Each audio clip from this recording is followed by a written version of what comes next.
Hello and welcome back to the GallowgateShots YouTube channel. Much like Newcastle United against Arsenal, I've decided not to show up this week.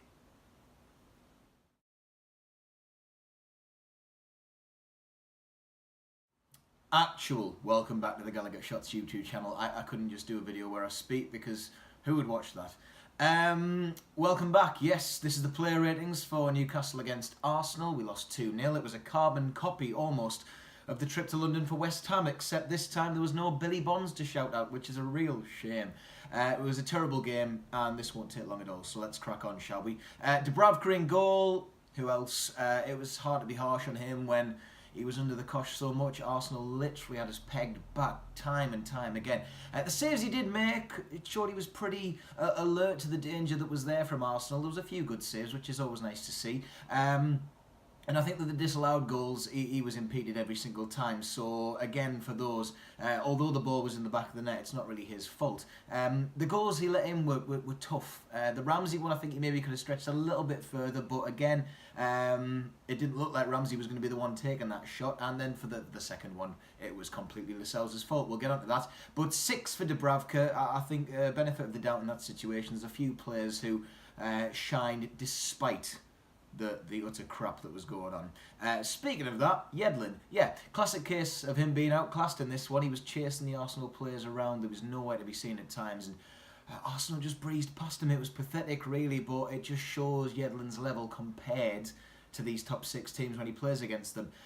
Now, he was left leaving a few players open, actually, including Kolasinac, who was just tearing us through time and time again, even though he was offside for that one where he had a quick shot on goal. But, yeah, Yedlin was just crap. 4 for him. Lascelles, even worse, very weak from the captain, with very few positives in this one. The only thing I saw was a bit of speed when he chased someone down the line before they got a ball in. Dubravka was able to recover it, but far too slow, stood looking around and just leaving the work to other people. And of course we mentioned this, the terrible mistake for their second goal. He just ran and ran, left the ball. It was kind of a classic case of Lascelles backing off, which we've seen time and time again this season. 3 for Lascelles. I'm sorry, but that's just how it is. Lejeune, another shocking performance from him, from one of our better defenders in recent weeks, but sometimes Lejeune just has these off days, which is a shame. Iwobi and a few others, in fact, ran rings around Lejeune. He just looked lost and didn't really know what was going on, similar to the rest of the defence. His balls forward as well, which we normally rely on to get at least a bit of an attack, were just doing nothing. They were weighty, they were heavy, and there was the one where Rondon nearly got it, but there was that unfortunate bounce, and it just wasn't working from the back this week. 4 for Lejeune. On to Dummett.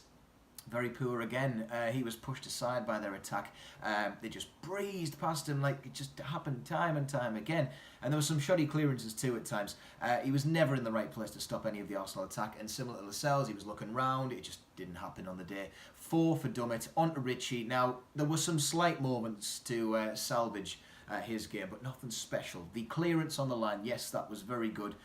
Didn't really change the game though, did it? There was a small flick away as well in the second half when they came close. And otherwise, it was just frustration from Ritchie. There is a lot of passion there, but you know, people are saying, is he not passing to Almiron? Is he getting too caught up in the moment with it? There was a bit where he was so adamant that he'd been fouled that he forgot about Lacazette and nearly let it torment him. Although that being said, you know, Ritchie, not bad. 6 for him. He was replaced by Kennedy. Didn't look too happy about it. Kennedy, though, just had rings ran round him again. 4 for Kennedy. Diarme, oh my God, dreadful. Full stop, end of. Really, he just showed signs of lagging behind. And I know that he's got a slow style, but he just didn't look arsed. Didn't look like he cared, didn't want to be there. Maybe he's still on holiday, maybe he's already on holiday, who knows. He lost his man time and time again. Worst on the pitch for me, but 3 for Diarme. Hayden cut out the game, really. We barely saw anything from him. That was mainly due, though, to Arsenal skipping past him. Diarme had a bit more of the game because he was trying to defend, but horribly. But Hayden just wasn't able to control the centre like he normally has. There was a few wild kicks as well where he couldn't quite reach the ball. It flew off into space. Arsenal caught it, and he was just slow in getting back. Not a great game from Hayden either. 5 for him. Key came on for him. I don't know what he did. I don't know what's happened to Key. That time off from us really didn't help, unfortunately. But he was just cut out. Arsenal brushed him aside. Arsenal, I sound like Sean Connery. For Key, Almiron, onto him. He's cut out of the game, really. It was really, really hard to say what he contributed.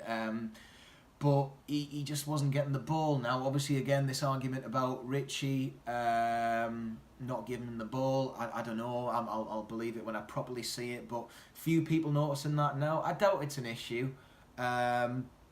But again, there was no chance of him breaking away anyway. There was a little bit of a pacey run where Arsenal just seemed to stop him straight away, unfortunately. So Almiron not able to do anything. It was his first real test. I touched on this in the little podcast that I did with the MLS UK show the other week, saying that will he cope against Arsenal, the likes of them, Liverpool, who we've got left.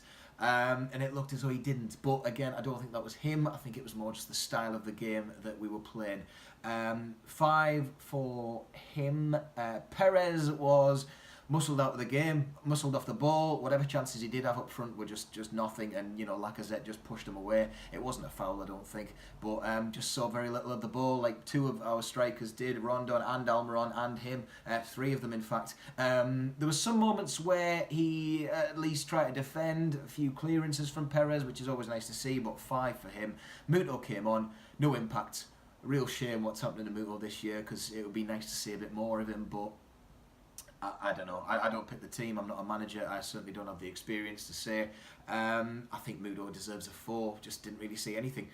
Rondon, similar to Dubravka at the other end of the pitch now. It was really hard to judge what Rondon was doing when he was getting so little. From what we did see, the 2 goals he had that fell to him, I mentioned the ball from Lejeune, was a little bit too weighted and it didn't really cause much, so their keeper was able to grab it. As for the one where he just broke past, I think it was Mustafi, or it was, I don't think it was Mustafi, I can't remember the fella's name. Oh, never mind, it's not worth thinking about. We're nearly done now.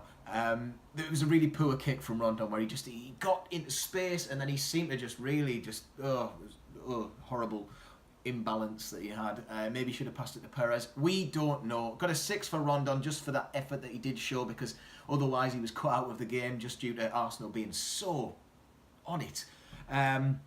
Arsenal are a team in transition from last year, from what we saw with Wenger.